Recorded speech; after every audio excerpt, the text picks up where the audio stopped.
Welcome to Dev Brew. This is where indie developers send their games and I do my best to give feedback on their game design. Welcome to my new set. Got my guy over there. Development Hell is about a developer who is developing a game live while you, the player, are playing it. And it's kind of like this concept of like the developer doesn't really know where to take the game. And so as the player is playing, he keeps changing things around. The game is really, really cool. What I like so much about it is the humor. When I played the game over and over, then it started getting weird. I started encountering bugs and I started breaking the plot, not on purpose though. It is a plot-driven game and it's very intentionally putting stuff in that will, quote, break on the player. But the game has to be kind of perfect in order for all those things to play out perfectly. One of the things that happens in the very beginning, you're just stuck in the middle of a void. The developer is narrating and he's talking about different ideas that he could do for this game. What should I put here? Some Zen concept game that makes people feel guilty for not enjoying it? And then while you're standing here, as most players would probably do, they try to move. When you move in this little area, there's invisible walls that pop up. And it's funny because they say invisible wall, please ignore. But they're not perfect. And so when you slip through and you fall to your death, this little sound effect plays where he says, wait a minute. Wait a minute. And that's the death sound. And that's what's funny about it is that when you're playing the game, just regularly, and you go and you die. Wait a minute. It's as if the developer didn't want you to die at that moment. So he's like, oh, wait a minute. But when it's broken like that, when he's narrating and you die in the very beginning, it pulls you out of the story very weirdly. Wait a minute. Or some GTA knockoff. That's definitely within scope. Wait a minute. He's trying to talk and he's narrating. He's saying, maybe I should do this. And then he goes, wait a minute, while you're dying. And it's just like, wait a second, that that pulled me out. And things like that happen throughout the entire game. Because there are bugs in this game, because this game is in its pre-alpha build or something, it's very early. What's weird about it is that the bugs very much take you out of the plot, which is very unfortunate because the game has such an interesting plot, I think. Reminds me of Superliminal, sort of. The jokes in here and the plot, if you will, is very specific. It's so linear is what's happening. In the very beginning, you have what I think is a pretty genius level design where you have a castle that is right in front of you.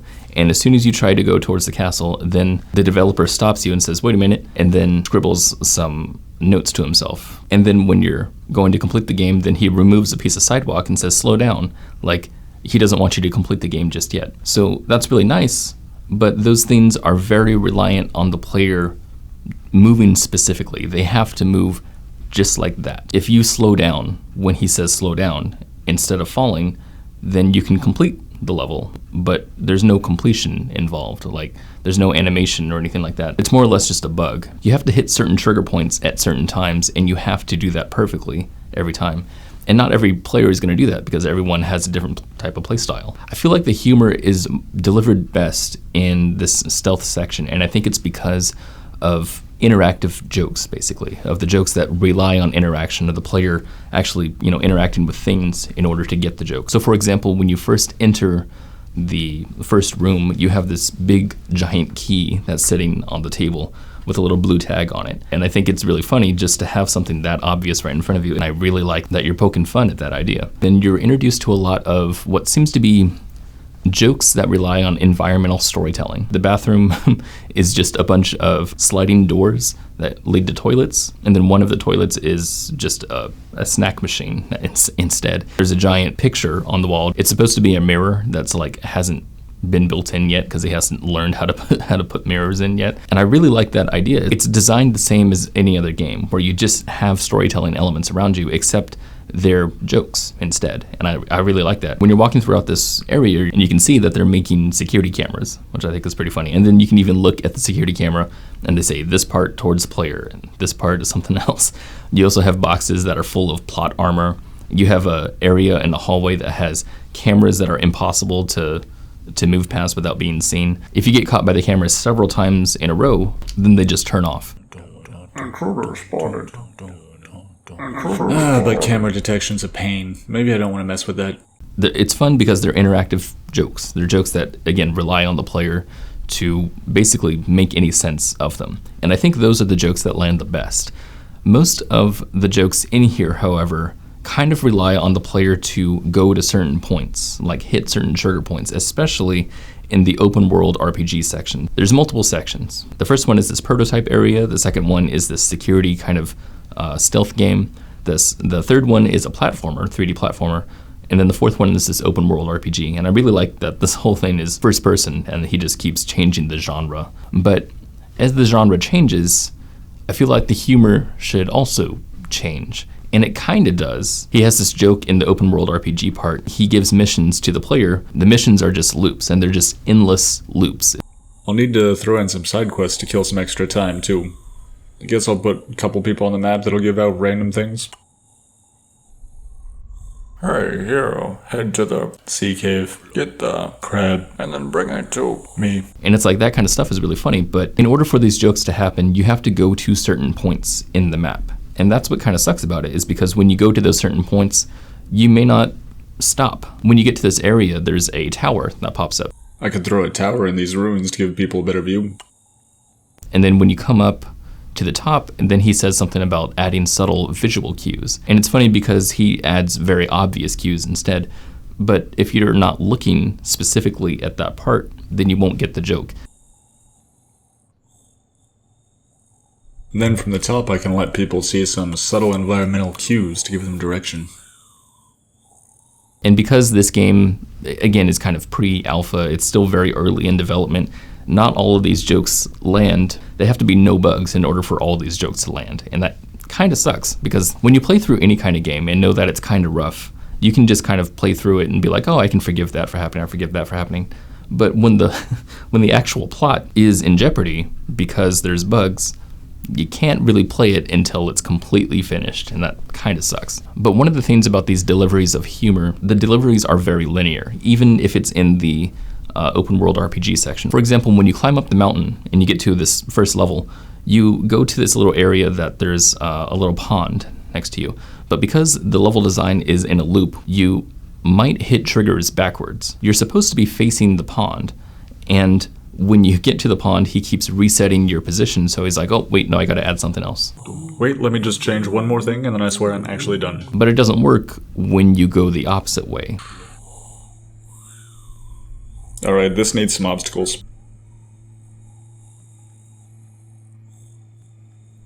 And some platforms. But the trigger still plays. But it's because they're trigger moments, because they're moments that the plot, the quote plot of the developer developing the game, is being delivered via triggers.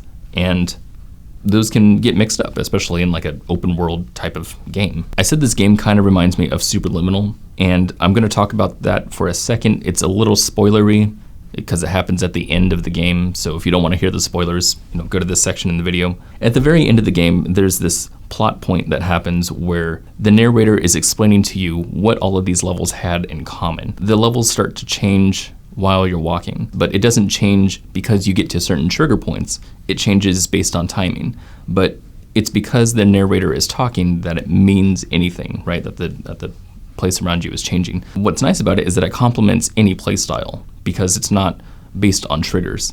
And I understand the reasoning for, putting certain plot points in certain triggers, but if you imagine development hell as a game that's delivering a narrative, which it is, imagine other games that do the same thing, right? Imagine something like Portal. If you had Portal and you were trying to deliver a narrative via trigger points where the player could miss them, that might not be such a good thing. The very beginning of this game had this kind of hyperlinear part to it where there's just a single hallway to go down and that's it. And what's nice about that, it's very easy to drip feed them pieces of narrative. But if you have like a open world area and they have to go to certain points, suddenly the narrative can get a little wonky. When I, for example, got to this one part where there's a key. Oh, I almost forgot the last key.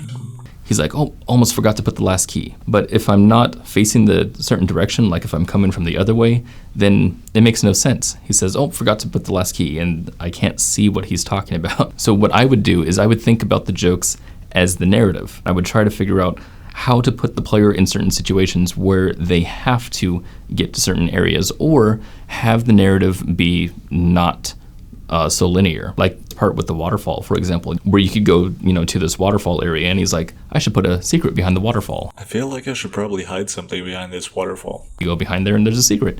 Or you go to this little mini game and he's like, I should add mini games to kind of lengthen the player's playtime. And maybe over here I'll throw some grindy little mini games so people can waste their time trying to unlock things.